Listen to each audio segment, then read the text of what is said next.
Hello, this is Dieu-Le-Veut. As many of you know, I write books on the mysteries and shamanism. But you may not know that I also train people in shamanic techniques, which are many and various. However, the basis of all those techniques is rooted in the world tree. So I'm going to be talking in this video about the world tree, mainly for those adepts, to support them with some foundational theoretical knowledge before they begin the practical work. But of course, anyone and everyone is welcome to listen if you're interested in this sort of thing. So what is the world tree and where does it come from? The motif of the world tree is found in the oldest stories that were written by our ancestors in the stars and that have come down to us today as myths. The purpose of those myths was to teach us universal truths through metaphors describing alchemical processes that support the spiritual evolution of life, and they're based on a blueprint of astrology and sacred geometry. Those myths were not composed to preserve for us the history of the human race. But over time, the priests and scribes of various conquering kings and emperors have cobbled together those myths to give us a false backstory. That's why I always say the only difference between history and mythology is that myths are true. No, the purpose of these old hoary sagas are to teach us who we are, our true nature, by reflecting back to us, mirror-like, the processes of nature, which the alchemists of ancient Alexandria based their mystery teachings upon. They were often called natural philosophers because they followed Mother Nature's teachings to create the philosopher's stone, which is the fully enlightened being. At their core, these multi-layered tales teach us that we live not just in this one dimension on Earth, but that the Earth is just a tiny part of one of three worlds that are stretched along the trunk of the world tree. These three worlds are known as the upper world, the middle world, and the underworld or the lower world. So how do we know all this? Well, in my own case, I know it through a combination of factors. Firstly, I know it from spending most of my life reading the stories that were written in the stars of civilizations that go back to the last major ice age, which ended about 11,000 years ago. I also know it from the guidance of my spirits, who taught me how to read these stories in a more zoomed out way. This aids the skill of pattern recognition and the ability to find commonalities between them. However, the nail on the head for me was when I read Professor Mercy Eliad's book, Shamanism, Archaic Techniques of Ecstasy, which he published on the year of my birth, thank you very much, 1951. Unfortunately for him, though, he was way ahead of his time. He had managed to publish such red-pilling wisdom that he was instantly demonized by the usual suspects as a racist and a white supremacist. His work was crudely shoved down the memory hole and didn't emerge again until decades later, when modern-day anthropologists went to study with indigenous tribes and discovered more about the practices of the shamans that led them.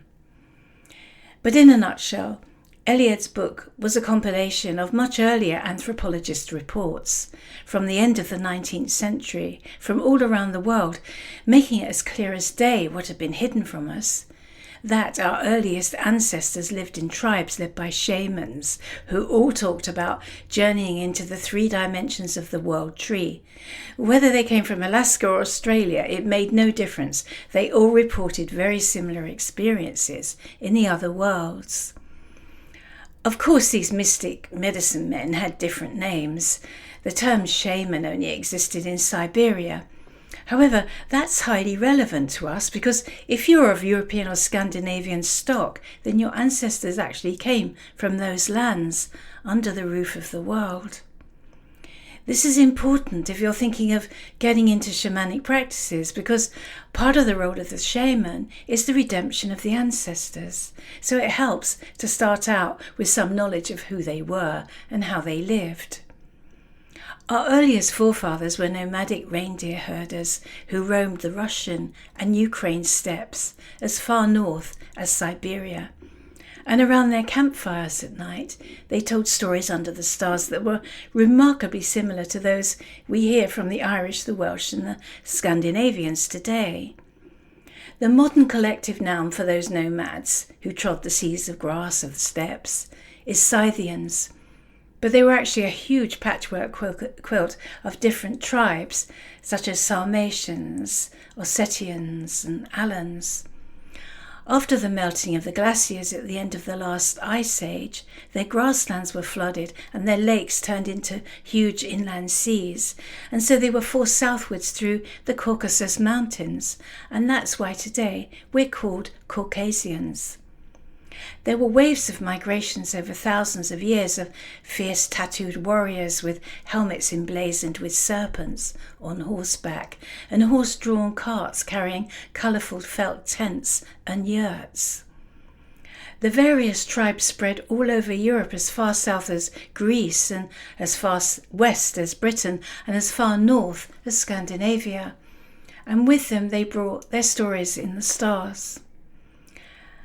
Those stories have many motifs that we recognise in the Arthurian literature that came out of Armorica in the 12th century. Armorica is that part of northern France that today we call Brittany and Normandy, and it's where William the Conqueror came from with the Norman conquest, and which brought with them the stories of Arthur. Nobody knows if Armorica was named after Arthur or if it was the other way round, but certainly the Sarmatians and Alans who settled that land and eventually became influential with the Normans already had stories about a cup like the Holy Grail and a magical orchard of apples with a dragon and a sword in a stone and a lady of the lake. These myths, which are many thousands of years older than the Norman conquest, feature a hero named Battraz, who is at the centre of a circle or round table of 12 knights called the Knights. Apparently, Battraz owned a magical sword that could only be pulled out from the roots of a tree by a true king, just as Arthur had to pull the sword Excalibur from the stone as proof of his right to the throne. The words Battraz speaks on his deathbed are almost identical to those spoken by Arthur in the 15th century tale by Malory, Le Mort d'Arthur, which means the death of Arthur. Scythian warrior kings rode under the banner of the serpent, which they also wore on their helmets. So did Arthur. The Scythians had a goddess named Satana, who bestowed on the brave hero an apple of immortality from her orchard. In the Scandinavian sagas of the Eddas, which began life just beyond the Caucasus, we find a similar goddess called Eden, who grants an apple of immortality to the brave warrior heroes from the Garden of Eden, which is guarded by a serpent or dragon. As I'm sure you know, the motif of the dragon, Leviathan or sea serpent abounds in all ancient myths that have come down to us from the Scythians. And it can be compared to the serpent Kundalini force that rises up the body as we begin the path towards spiritual enlightenment. So what does the metaphor of the serpent or the dragon in this context of the gardens really mean? Why did they have serpents on their helmets? Well, a fire-breathing serpent or dragon is one whose consciousness disturbs the energetic creatures of the astral swamp, which form and stagnate around ignorance. And this fiery force can often create something of an explosion. It uses its flames to burn to ash all the parasitic pond life that has buried itself, sometimes for hundreds of years, in the weave of our multidimensional bodies.